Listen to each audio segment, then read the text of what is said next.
Welcome to Closer to Venus. I'm Johnny Burke. Today's guest is Pamela Aloia. She is an energy healer, author, spiritual coach, and teacher. Her work helps clients understand how they're affected by energy and how to clear emotional and mental clutter. Today, we'll be talking about her experiences meeting people from the other side, connecting with past lives, and working with angels.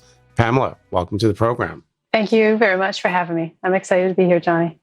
Excellent. When I look at energy healer, author, spiritual coach, and all of your experience, did the energy healing, did that experience come first, or was there something else before that? It was the energy healing, at least that I remember consciously. I was having a lot of physical issues, and while I was receiving some feedback and some help from traditional medicine with medication and things like that, it wasn't enough. I found that when I went to some of the alternative therapies, that energy work was the best thing that gave me about 75% of relief from my symptoms, and I was able to go off some medication from it. So once I realized that energy healing was a thing and it was real, I really just jumped into it with both feet and figured, okay, I got to learn as much as I possibly can about this and share it with as many people who are open to it. The energy healing seems to be like a starting point for many of an intuitive path. Do you find the same thing? Yeah, it is definitely a common occurrence to get people onto a different way of thinking about things and viewing things. And I think a lot of folks that I speak to start to realize that they were looking at things so linearly and so 3D-ish that we're so ingrained on getting the symptoms of our physical issues resolved when we don't always realize that our physical issues could be associated with emotional issues or mental issues or constructs that we've either been ignoring or have been programmed within us that we don't even realize that they're there. And can we assume that your entry into the world of energy healing and everything that comes with that, is that how you discovered past lives and spirit guides and things like that? It is. Through deep meditation. I learned that meditation got me through some of my discomfort physically with some of the symptoms that I had been having. And it also brought me to an inner awareness about myself and then about guides, angels, and those who have passed and everything else that goes along with that. And it's quite a vast universe, if that's even the right term. It's probably more like a galaxy or several galaxies. And I know a lot of us are still trying to figure that out. So what really comes first? I mean, we have past lives, angels, spirit guides, and other types of beings. Did this kind of all hit you all at once, or was it little by little? With the meditation, I found that I was able to understand more about angels and guides. Now, I grew up Catholic, so I always believed that we had guardian angels with us anyhow. I just assumed they were with us, but never really did anything to try and feel them other than pray. So the more I did the meditation, though, I felt like I could open up doorways that I hadn't opened up before. So I was aware of different changes in energy and started to do some conscious meditations to learn who my guides were, learn who my angels were, and connecting with other spiritual beings too. So I would say that probably came first. And then the next thing that happened for me was connecting with past loved ones. And that was sort of by accident for me. The first relative of mine, I would say she connected with me because it was my grandmother. I had received some of her furniture and had it in my home. And it was just in one room in the home. And after a while of having it in the home, I would go into that room and I would feel her. And, when you have furniture or heirlooms or things like that, you're going to feel the person's energy. I mean, that's part of the reason why you take it is because you want to feel and stay close to that person. This was more than that. I actually started avoiding that room because I knew she was there. I had a feeling she was there. And growing up, this wasn't something we talked about. I didn't know I didn't think I was going crazy. I knew what I knew, but I didn't know who to talk to about it so that I could feel more secure in it. And finally, one day I was outside doing some yard work And this is months going by now. Months go by. I know my grandmother's there. I know she wants to talk to me, and I just keep avoiding the situation. So I'm doing some yard work and I'm taking a break, and I feel my uncle who's also passed. He's never come through to me before or since, by the way. He came in and he said, clear as day, someone wants to talk to you. And I said, yes, I know. And I said, but I'm not sure I want to talk to her. Were you scared or? I wasn't scared at all. There was no fear whatsoever. I knew he was coming from a loving place. And I think it was time. I had ignored it long enough. And I said finally, okay, I'll make some time later on today and I'll sit with her. And I did. And then that kind of opened the doors for other folks to come through, people I knew, people I didn't know. Now, when you commune, I guess is the right word, with people that have passed over, what kind of insights come at you right away? Are they happy? Are they sad? Does it vary? Because I've heard lots of different accounts on that, the different opinions, rather. Yeah, to me, it varies, and also varies on how long the person, and that's not always true either. So it depends on how the person is transitioning to the other side. Sometimes it depends on how long they've been over there too. Initially, some folks take a little bit of time to transition. Some folks take a very long time to transition. I had a mentor of mine whose husband had died, and she claimed it took him 20 years to come to her and accept that she was trying to connect with him for all of those 20 years. But he had lived a life that he was ashamed of. And he came to her 20 years later and said, all the work that you've done, the forgiveness work, the love you've sent me has definitely helped me grow on the other side. And then I've talked to people who, when people come to me and ask to connect with somebody who's passed, some people just want to know they're okay. And again, sometimes depending on how quickly it's been, some folks are still transitioning, finding it interesting and exploring what it is to be on the other side. And others are just totally, whoa, this is great. We love it. Don't call us too many times. We're having fun. Other mediums have told me that when a person passes initially, it takes them time to learn how to communicate with living people that are still here on Earth. And speaking of mediums, I noticed that you don't use that term, even though by definition you are a medium, because if you can talk to the dead, that's how it's usually described. Do you consciously avoid that label, or?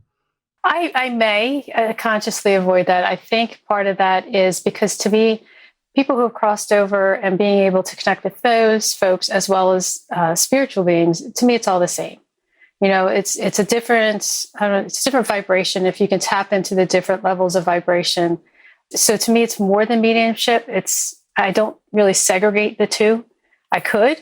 And I will admit, secondarily, I think part of the mediumship to me is growing up. Again, this was not something that you talked about very often. And if someone was a medium, they were automatically kind of pushed aside, dismissed. So I think part of that is in there too, if I'm honest. So as a young person, were you able to see spirits and have psychic phenomena, psychic experiences at all? Not that I recall. No. The closest I feel that I've gotten to a spiritual experience as a young person was in second grade, when I really started to have a fabulous relationship with Mother Mary, growing up Catholic. I don't recall anything specific. I do remember being completely enamored with the apparitions, with Lourdes and Fatima, and really was sucked into that story for years. I still am. I think it's a fascinating story, all the times that she's appeared places. So on the subject of angels and guides, for one thing, I think some folks do kind of get them confused. Can you give us some clarity on that, if it's possible? How they are different. And I've been told that angels have never been on Earth, whereas guides are usually people that have lived here and then passed on. And that is my understanding too. So the angels, again, is a different vibration. The angels vibrated, I would say, a higher vibration, although they can lower themselves depending on where we can meet them in between. The angels bring a much more loftier, but they can be quite humorous at the same time and practical, kind of call you out on your own stuff in a humorous way. Really? It's not the first time I've heard that either. Actually, I think it's kind of funny. It's good to know. It is. It's fun. It's fun. And because you can feel the love behind it, there's no judgment, there's love, and you can have fun with it. Even though you're screwing up or you feel like you're screwing up, there's just endless love. So that's lovely. And guides can be folks who have been here in the past. They could be from your lineage. They could be Indians. They could be Eskimos. It could be other people. But you can also have guides that are animal guides as well. Not necessarily walk the earth, but say we have a guide that's a bear. To me, they encompass the whole bear energy of all bears that have ever lived, but just the essence of what a bear is. And I have seen people who have guides who are like dragons or fairies or things like that. So it's not just related to earthly type things. Dragons, as in like Game of Thrones, like those kind of dragons? Yes. I've seen water dragons, air dragons, fire dragons. It really depends on the person. All guides are great. All guides are great. There's, it's more what meets the person's personality or the information and essence of what they need at that time. Do you think it's true that we create the vision of our guides, or do they somehow read our minds and just manifest themselves in a way that is best for the individual? I would say the latter. I hadn't given it much thought, quite honestly, but the way I understand it is that we have, for lack of a better word, a team of light, and the team of light can be angels and guides put together if we're going to simplify it, okay? And based on what it is that we need at that time, I believe there are some guides who stay with us throughout our whole lifetime. And there are other guides that kind of switch guards based on what we're going through. So in that regard, I do believe that those folks will come in based on what we're resonant with so that we can receive the messages. So now that we've got a pretty good explanation on that, can you tell us how you actually work with angels and guides with your clients? I believe that when I work with clients, we are working with both of our angels and guides to get the clarity, the healing, the information, whatever it is that the person is there for, together and getting it in the most concise, accurate manner for them to receive. So I don't believe that it's me working with the client. I feel like we're bringing in the whole team of light and saying, okay, what does this person need based on their intention? We set the tone, we call them in from the very beginning. And a lot of times the angels or guides will bring verbal messages. They'll bring in emotional calm or information to the client that I may not even be aware of. They can bring in different colors of light, geometries, you name it, whatever it is that they need, they bring it in. And I really believe that we probably only are aware of, say, 30% of what they're providing for us. And the other 70% would be things that we either can't sense, don't need to know. So how did you come up with the 30-70 distribution? Is that just a guess or just a gut feeling? Or that's just a guess, right? I actually, because I know that there's a lot of times when, even in meditations, if we're clearing ourselves and doing, because we all have patterns. So if we take some time to clear a pattern, it could take weeks, months, years, depending on how ingrained that pattern is to us. And there's certain agreements we may have made to have this pattern in our lifetime so we can learn from it, or we can learn to let it go. And in doing that, my experience has always been, we don't need to know everything at all. Sometimes we can just let that go, as long as we're intending to let go of something that doesn't serve us anymore. Because as humans, we tend to overanalyze everything, and the more information we have, sometimes it's worse for us. So I think, anywhere I would say 30 to 50%, we don't know what's going on. We're just letting it go energetically. And we may not need to know those things. You mentioned agreements. This definitely does conjure images or thoughts of the in-between space, life between lives, in between incarnations. In your experience or with your clients, have you Have you actually experienced that space? Yes, definitely both with myself as well as with my clients in the past life regression therapy sessions we do. I find it fascinating because it helps us understand some of the trials and tribulations we're doing here. Some of the agreements we make are not always spiritual. So let's say, for instance, in a past life regression session, if we were dying in a past life and say we were dying because we were being hanged because we stole something, but we didn't steal anything, we were wrongfully accused by our friends. And we said to ourselves, we're never trusting a soul again in our lives before we gave our last breath. So when we come into this lifetime, we're all of a sudden the most distrusting person in the world. We don't think that anybody can love us. We don't think that anybody's treating us correctly because we know they're going to betray us at some point in time. So these sort of agreements are things that are not helpful for us. I mean, yes, it could be a lesson for us, but sometimes we bring that on ourselves based on a prior experience. Does that make sense? It does. One of the questions I've always had, and because I've had quite a few people talk about past lives and the in-between space. And invariably, what comes up is that it's like almost casting a movie. That's how they make the agreements. They basically take on a role. Is it even possible to differentiate between someone who's playing a role and someone who's just being a poor human being, free will? Is there a way to actually do that, or is that something we'll just never know? So are you saying so in our lifetime here, can we tell if, say, your brother is playing a role versus your cousin playing just a not necessarily nice guy? It's a tricky question. Let me rephrase. Let's say you have some experiences here in this lifetime which are not great. There's a mix that there's good and there's bad, like most people experience.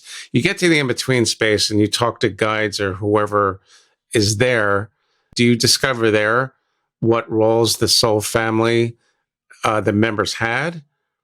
And if someone was supposed to give you a hard time as opposed to somebody who was not playing a role and was just a mean person, murderer, thief, or whatever.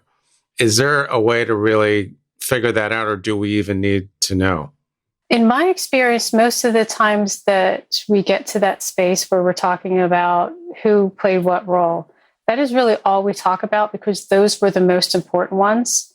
If we weren't learning that lesson, then everything else was kind of superfluous and not necessary to know. So I think it's something we would worry about after the fact. If we're getting the main gist of what that lifetime was presenting for us, then that's sufficient. But I appreciate the question because now in my next sessions, I'm going to see if we can bring in some of the minor characters and see what happens. So thank you. I've always been curious about that because this space is incredibly fascinating. The first time I heard that, I thought, this can't be true. But invariably, whenever I talk to an experiencer or a practitioner like you, the mechanics of how that works, even though the details might vary a little bit, the mechanics are almost identical. You go there, you get a life review, which is not someone judging you. You're basically judging yourself as if someone is asking, how do you think you did? Right. And then you take on a role, and it's like, casting a play. It might be a Shakespearean tragedy. It might not. And it's for the good and the learning of everyone in the group, not just you. It's the same, almost identical every time I hear someone try to explain what it's actually like to be in the in-between space. So when you first discovered this, how much different was it from a past life experience, or are they very similar? You're in a completely different space, obviously. So when you're experiencing the past life, you're in it. You're feeling the emotions. You are there. You're not seeing anything beyond it. And if you are, you're bringing yourself right back into that space. So it's completely different because usually once we get into the in-between space, all the drama kind of falls away. You're less stressed and you can see things a little more objectively than subjectively. So that's the difference. Okay. That's great. Can you tell us about some of your experiences or your clients' experiences in that space? In the past life arena, so we've had quite a few interesting ones. So I guess for myself, the example I used with the judgment piece was one of my past lives where I was wrongfully accused by my friends, who I thought were my friends, and I was hanged for something that was me. That was you. Yes. Judgment was definitely something that I have come a long way on. Definitely come a long way on, and the importance of non-judgment. Because it's important. We're all going through something different for our soul learning. So there's the importance of non-judgment is pretty huge. I've had some past lives where I was a Native American. Two specifically.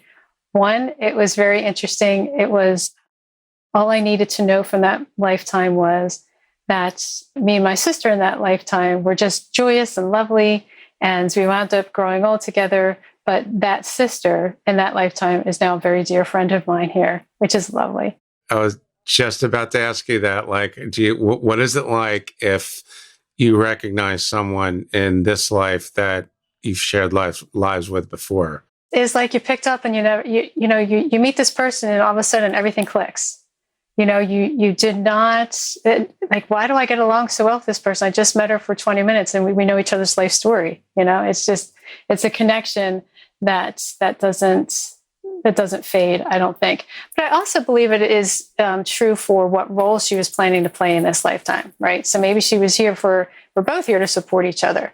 But say I had a friend or somebody else in a lifetime, and this time they decided, hey, we're going to be that mean person. We're going to marry you and treat you meanly and have you go through a divorce. So I don't think it's always, our best friend in one lifetime is going to carry through that way to the next. I think we all switch it up to play different roles. It's like in the movies. Sometimes you're the good guy, and sometimes you're not. Great. And so, experiences in the in between space for some of your clients. Anything that really comes up that was really, really interesting and had an impact on them as well afterwards. One of I guess there's two I could go into. One of the women who had a very, very strong. Actually, no, maybe we'll go three. Had a very, very strong reaction to her past life. And her past life was that she was a Jewish child in World War II. And she saw herself, we got to the point where she was in a mass grave. She hadn't died yet. She was in a mass grave. And one of her emotions was, I don't understand. I did everything right. I said all my prayers. I did all the rituals. We were good people, all that kind of stuff. So it was very traumatic for her. When we got out of it, we actually didn't even get to this in between lives, but it helped her understand some of the issues she had with religion and spirituality in this lifetime. And I know that seems pretty even keel, but it was very deep and very profound for her. And just as we can have very deep and very profound experiences, there was another woman who wanted to experience past life regressions. She was a little skeptical, and she was, I'm not sure I want to do this. So we said, okay, why don't we set the intention that our first past life regression therapy session with you is going to be pretty benign. It's going to be a life and death so that you feel comfortable with it. And we did. She was I can't remember if it was an old woman or old man, doesn't matter. But she was dying in bed in this lifetime. And she could feel that she was dying. She said, I could even smell the smell of decay a little bit before she was dying. And she said she wasn't afraid. She was totally accepting of that death. And that touched her in such a way that we did more past life regression therapy sessions with her, but it also changed how she viewed her own death in this lifetime. So I thought that was kind of fascinating. And that does give people comfort that they've been through it before, which means they're going to go through it again, which means it doesn't just end right here. Exactly. I've never asked anyone this question before, a practitioner, that is. But do you think some people take offense to the idea of reincarnation in past lives because once they die, they just want to be done? They don't want to be conscious. Yeah, for sure. That's part of it. And I think some people believe whatever their religion believes, and they don't want to go against that for whatever fears they have around that. But yes, absolutely. Some people are like, why would I want to come back? Why would I want to come back? Heck, I have a client of mine who totally believes in past life regression therapy sessions. And she goes, I hope I don't come back after this one. I think I could be done. It's probably pretty common, but is it in your sessions, as we're laughing, in your sessions, is it common for you to walk your clients through a death at the end of every life? That is our goal. And most of the time we do get there, but some of the time we don't. And that's fine. And how often do you go from there to from one past life to what's the trigger to go into the in-between space? It usually flows very nicely. It really flows very nice if the client is willing to go that part. Sometimes we get to the place where, okay, what did I need to learn in that lifetime? And they're good. They don't want to know anymore.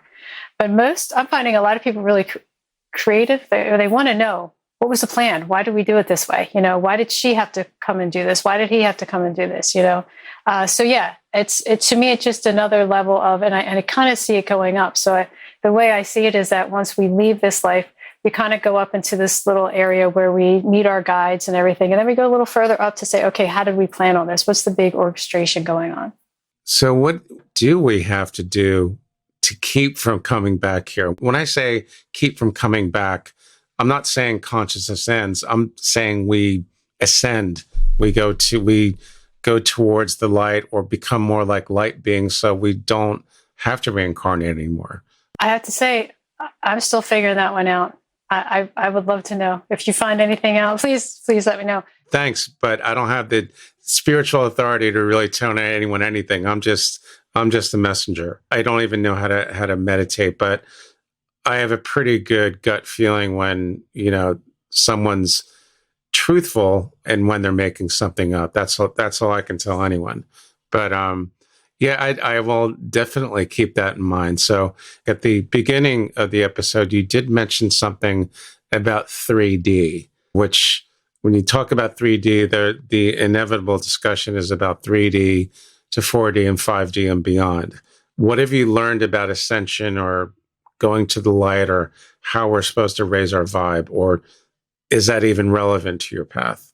Raising the vibration is definitely relevant to the path. And I think that's relevant to most folks who are on this path to raise the vibration for a number of things. One, to raise the vibration of ourselves, then also raises the vibration for everyone around us. I believe that we can live our joy, but there is a lot of contention around how we do that or why we would want to do that, or do we have the time to do that? If we were to talk about dimensions, I don't think, I think I get too mentally engrossed in the differences between the dimensions that I think it takes away some of the purpose. So my focus has been more about, okay, how can I raise my vibration? Especially if you're feeling low, how do you bring it up? If you're already feeling high, how do you bring it even higher? Because to me, I believe that's the evolution of humanity, is to bring that vibration up as high as we can. Because if we all are vibrating at a higher rate, then life on earth has to get better. We start living from the heart. We start treating each other better. We start having these experiences with what we call supernatural all the time. I believe that's part of who we are. Where we live and the vibration that we're at keeps us from these experiences on an ongoing basis, like on a very regular basis. What you just mentioned reminds me something about what many mediums do and other intuitives do say. Typically, it'll be something like, this isn't a gift, everyone has it. It's just a little closer to the surface in some than others.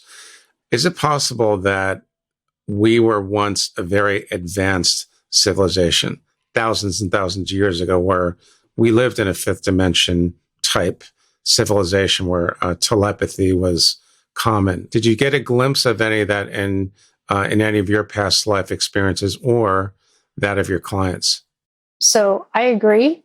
I believe that we have had on some timeline on Earth that we were all already 5D, and something happened where we weren't. We fell to a lower vibration for whatever reasons. It could be for a learning portion of humanity. It could be for its mistakes that we've made. I've had a past life where I supposedly was on Atlantis and was right before things started going really bad. I just remember being in a stone temple. And that, for me, what I needed to get out of that lifetime was that stones can be healing and how to use them and draw some of that information in. I had a client come in too for a past life regression. And I don't know if we ever determined which civilization it was from, whether it was from Atlantis, Lemuria, or something like that. But he drew something from that lifetime and pulled it into this lifetime for some work that he was doing with lasers and trajectory and things like that. He was an engineer. It was really fascinating. I mean, I was so excited. He was stoked when he left. He's like, "This is fascinating." That's so cool. And you mentioned Lemuria, which I think, well, as far as I've been told, is supposed to be even older than Atlantis. One of the things I've always been curious about, like, do you have a visual memory of that, or is it just kind of like a dream that you had a long time ago? Do you remember what things looked like? I do not. I just remember the feeling in that temple and how sacred it was and how normalized our abilities were. To me, looking outside in, it was like, oh my gosh, we can do this. We can do this. And then just being okay with all the crystals and stones and how we worked with those. How long ago do you suppose that was? I know you can't give me a pinpoint year, but a lot of people are curious, including myself. I honestly don't know. I don't usually ask timelines, although I will say I had a past life regression therapy session with a history teacher once. And she spent a lot of time saying, wait a minute, this is the 18 something, something, something. It doesn't match up. Like, wait a minute, what we're wearing doesn't match that. So she started like bringing her mental mind into, I'm like, wait a minute, let's do that afterwards. Let's get to the core part of your emotions here. So I usually stay away from, unless it comes up, is it, give me a roundabout time frame when you think we are. But I normally focus more on the emotional aspects. So when I do past life regression therapy sessions, my goal is to help people eliminate or understand so that they can start to eliminate something that is keeping them or hindering them in this lifetime. So a lot of times you'll go to some meditations and say, oh, let's just go to a past lifetime and see what it was like. For me, I make sure that we have some sort of pointed purpose. Okay, what do we need to let go of so you can feel freer, happier, and live life more fully? It seems like this type of work can definitely have some therapeutic benefits. Oh, absolutely. Absolutely. Yes. And it can be quite deep for some people, and it can just be quite fascinating for others, because everything is in our cellular memories, and we just need to access it if we want to get past certain things that we've carried on for whether lifetimes or even just into one lifetime. What kind of advice do you have for someone who could be listening right now and is interested in the intuitive world, and they'd like to be able to connect with their past loved ones? What are the dangers, or what words of caution would you give them if they were interested in doing that? That's a very good question, because there's a lot of information out there. There are a lot of people out there who could help guide you, but really follow your heart on what methods you want to use, what people you want to connect with. There are a lot of safety protocols that I've put into place from day one. And even I teach a class with a specific technique on how to connect with past loved ones. And there's a whole setup you do to make sure that what you're bringing in is of the light and that you're comfortable with it. As soon as you're not comfortable with it, it's time to let it go. It's just time to stop the session or change your space. I'll give an example. Earlier on, when I first started doing Reiki, I'd say within the first 5 years of doing Reiki, I was giving a woman a session. And it was interesting. I saw this figure walk in the door and sit down on the couch that was right next to the table. And it was a black energy. And everything my mental body saying, something's off, something, you got to get rid of this. But the energy was so calm. And so just sitting there, there was doing no harm. So about 5 or 10 minutes, I sat there, and I guess my mind got the better of me. And I said, listen, you need to leave. I'm very uncomfortable with you here. So the being got up and left. I did a meditation afterwards. I said, okay, what was that about? Who was that person? And that person was a friend who had crossed over, a friend of the person I was working on the table. And he wanted to come through because he saw the energy, he felt the light, and he wanted to know what we were doing because he thought it could help him. So from then on, I never judged a being by the color of their energy. In fact, I'll invite some folks with certain clients. I'll invite folks who are more not as light to come in if they can learn from what we're doing or be healed also by what we're doing.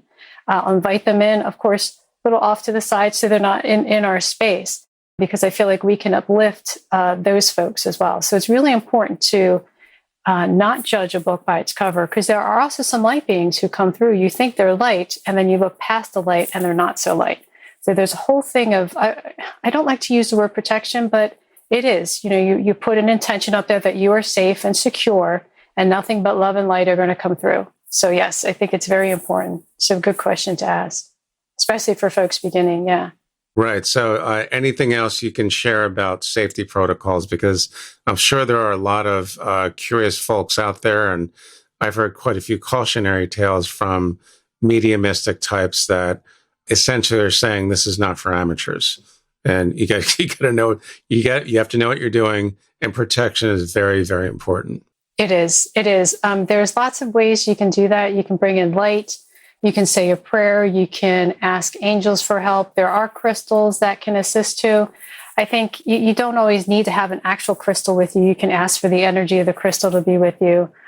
There's music, there's sage, there's tons of things that you can do. I actually wrote a book during the pandemic because I could see, with all the contention going on and the controversy, there was so much anger and so much emotion, that I wrote a book called The Daily Cloak. It's an energetic guide for clearing and protecting. So you keep yourself clear, so you're not absorbing other people's stuff. Then you're also protecting yourself. So once you clear, you keep your space sacred, and you have to do that on a regular basis. So there's other books out there, other websites and things like that can help out with that too. But there's tons of ways you can do that. Good information to know. That information can't get out there quickly enough, because I have a feeling that a lot of people are getting involved with things that they have no idea what they're fooling around with. At least that's what I've been told. So Pamela, thanks so much for joining us. How can our listeners find out more about you online? You can find me on my website, which is Pamela Aloia. That's PamelaAloia.com. I'm also on Facebook as Pamela Aloia Author, and on LinkedIn as the same Pamela Aloia Author. Excellent. I'll put that link in the show notes and the transcript as well. You've been listening to Closer to Venus. I'm Johnny Burke. If you enjoyed today's episode, please consider subscribing. You can also find more information and episodes on closertovenus.com. Thanks again for tuning in, and we'll see you next time.